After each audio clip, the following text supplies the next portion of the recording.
next बोलवा માંગીશ હની પ્રજાપતિ કે જે હાલ બરોડામાં બારોડિયન ગર્લના નામ થકી સમગ્ર ગુજરાતમાં નાની ઉંમરમાં ઇન્સ્ટાગ્રામ ઉપર ખૂબ જ સારા ફોલોઅર્સ વધારે છે અને એમનું સ્વાગત કરશે જોરદાર તાળી થઈ જાય अरे भाई ताड़ी तो बनती है पीछे म्यूजिक आपको म्यूजिक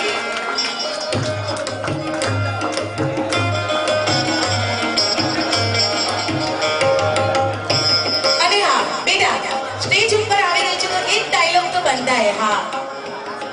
तेरा जो भी फेमस डायलॉग है ना तेरे इंस्टाग्राम पे तो अभी तो बोल सबको सुना